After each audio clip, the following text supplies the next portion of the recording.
आदित्य हृदय स्तोत्र। ततो युद्धपरिश्रान्तं समरे चिन्तया स्थितं रावणं चाग्रतो दृष्ट्वा युद्धाय समुपस्थितं दैवतैश्च समागम्य द्रष्टुमभ्यागतोरणम् उपगम्याब्रवीद्रामम् अगस्त्यो भगवांस्तदा राम राम महाबाहो शृणु गुह्यं सनातनं येन सर्वा नरीन् वत्स समरे विजयिष्यसे आदित्यहृदयं पुण्यं सर्वशत्रुविनाशनं जयावहं जपन्नित्यम् अक्षयं परमं शिवम् सर्वमङ्गलमाङ्गल्यं सर्वपापप्रणाशनं चिन्ताशोकप्रशमनम् आयुर्वर्धनमुत्तमम् रश्मिमन्तं समुद्यन्तं देवासुरनमस्कृतं पूजयस्व विवस्वन्तं भास्करं भुवनेश्वरं सर्वदेवात्मको हेश तेजस्वी रश्मिभावनः एष देवासुरगणाल् लोकान् पाति गभस्तिभिः एष ब्रह्मा च विष्णुश्च शिवस्कन्दः प्रजापतिः महेन्द्रो धनदः कालो यमः सोमो ह्यपाम्पतिः पितरो वसवः साध्या अश्विनौ मरुतो मनुः वायुर्वह्निः प्रजाः प्राण ऋतुकर्ता प्रभाकरः आदित्यः सविता सूर्यः खगः पूषा गभस्तिमान् सुवर्णसदृशो भानुर्हिरण्यरेता दिवाकरः हरिदश्वसहस्रार्चिः सप्तसप्तिर्मरीचिमान् तिमिरोन्मथनः शम्भुस्त्वष्टा मार्तण्डकोऽंशुमान् हिरण्यगर्भः शिशिरस्तपनो हस्करो रविः अग्निगर्भोदितेः पुत्रः शङ्गः शिशिरनाशनः व्योमनाथस्तमो भेदी ऋग्यजुस्सामपारगः घनवृष्टिरपां मित्रो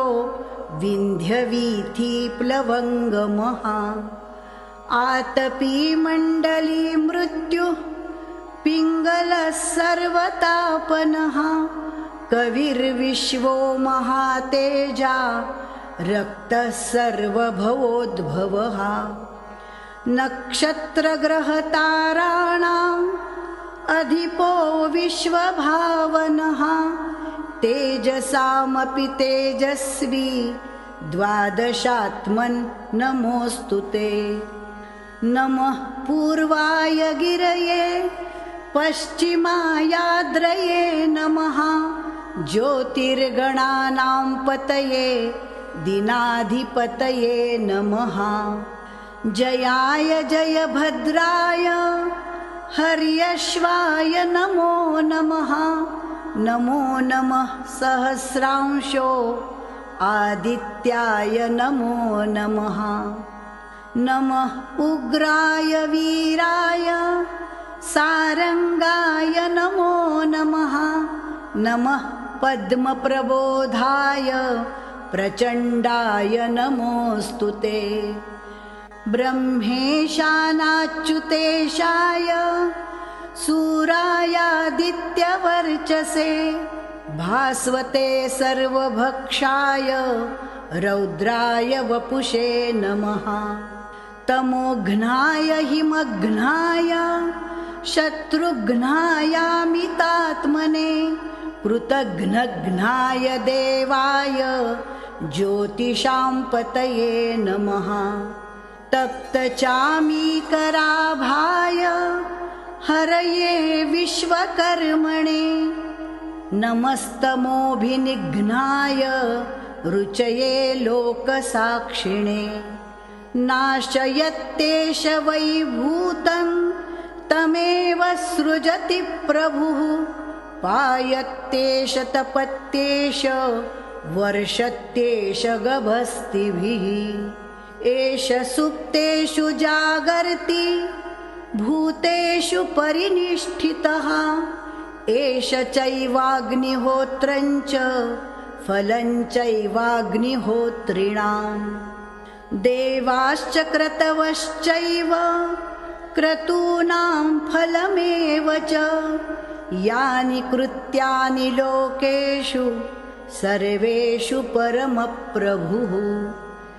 एनमापत्सु कृच्छ्रेषु कान्तारेषु भयेषु च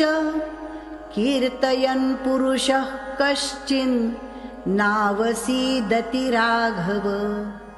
पूजयस्वैनमेकाग्रो देवदेवं जगत्पतिम् एतत्त्रिगुणितं जप्त्वा युद्धेषु विजयिष्यति अस्मिन् क्षणे महाबाहो रावणं त्वं जहिष्यसि एवमुक्त्या ततोऽगस्त्यो जगाम स यथागतम् एतच्छ्रुत्वा महातेजा नष्टशोको भवत्तदा धारयामास सुप्रीतो राघवः प्रयतात्मवान् आदित्यं प्रेक्ष्य जप्त्वेदं परं हर्षमवाप्तवान् त्रिराचम्य शुचिर्भूत्वा धनुरादाय वीर्यवान् रावणं प्रेक्ष्य हृष्टात्मा जयार्थं समुपागमत् सर्वयत्नेन महता वृतस्तस्य वधेऽभवत् अथर्ववीरवदन्निरीक्ष्य रामं मुदितमनः परमं प्रहृष्यमाणः निशिचरपतिसंक्षयं विदित्वा सुरगणमध्यगतो वचस्त्वरेति।